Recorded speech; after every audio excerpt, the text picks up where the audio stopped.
Replacing a mailbox post. Maybe you don't know what you're doing. Maybe you didn't grow up with a good middle-aged dad that showed you how to do this stuff. That's okay. That's why I'm here. I'm gonna show you how to do it properly. Okay, middle-aged dad's #1 rule for mailbox post, keep it plumb. And to do that, you gotta go deep enough, all right? So, you gotta dig down 30 inches. That'll give you a place to put a nice base of Quikrete.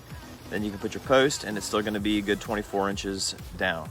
For God's sakes, the last thing you want is a mailbox that's leaning over that looks like Stevie Wonder installed it, all right? You gotta use a real post. You can't use this crap. You put a little spike down in the ground and then you screw a post to it. That's not gonna stay plumb. It's gonna be leaning over, looking like the Leaning Tower of Pisa. It's gonna look like Willy Wonka's mailbox. You don't want that, I don't want that, nobody wants that. If you have to replace a mailbox post, then you're gonna be removing the old one. That's what I had to do. To do this, I've got a little trick for you. You can screw a couple boards to it and then use a car jack to pull that puppy right out. It makes it nice and easy for you. If you're putting in a new one, then you gotta lay out where your hole's gonna be. But either way, you wanna make sure that you're following the US Postal Service's dimensions for where your mailbox should go. This is gonna tell you how far from the road it's gonna be and how high it's gonna be. And you want to follow this because you don't want to go through all this work putting in a mailbox and then have it 2 feet off the ground or 5 feet off the ground. Either way, looking like some knucklehead put it in, somebody that doesn't know what they're doing. You want it to look like some professional middle-aged dad put it in for you, and it just looks perfect. And you can be proud of it, and you'll keep up the respectable look in the neighborhood. All right, so as you can see here, I'm using the post hole digger to dig my hole. I had to widen it a little bit for my existing hole. Going by the US Postal Service's dimensions, you can lay out on your new post how deep it needs to be in the ground. Put some marks on your post, that way you can stick it down in.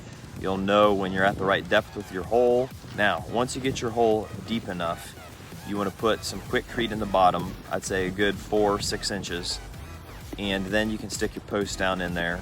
Start backfilling around it, checking with the level as you go to make sure you're nice and plumb. Keep it plumb, adjust as necessary, and keep pouring in more Quikrete and tapping it down with a 2x4.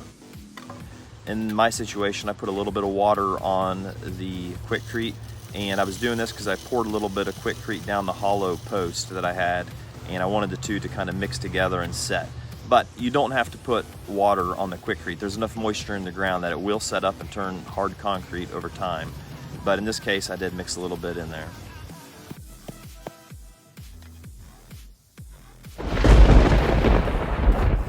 Okay, now that I've got my post nice and plumb, I've got my hole backfilled all the way up, now it's time to assemble the rest of the post to support the mailbox. Got that done here. Now I'm centering up my mailbox, and I want to have my screws hidden inside the mailbox. So I'm just going to center my mailbox. I'm going to trace the holes, and then I'm going to pick a drill bit that is just as wide as the screw body, not the screw threads. This way I can easily by hand screw my screws down into the board, and it's not going to pull out.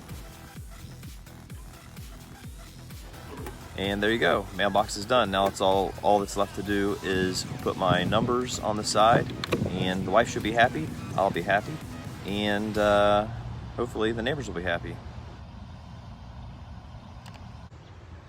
All right, time for some really bad dad jokes. Do you know the difference between a mailbox and a cow? If you answer no, you had better not become a mailman. All right, so a guy notices a blonde. She keeps going back and forth to her mailbox, looking, and she's getting really angry. And he says, not to be nosy, but are you expecting an important package? The blonde answers, no, it's my damn computer. It keeps telling me I have mail. All right, last one. Knock, knock. Who's there? The mailman. The mailman who? I've got some mail for you. Yeah, really bad. Sorry about that. Okay, thanks guys.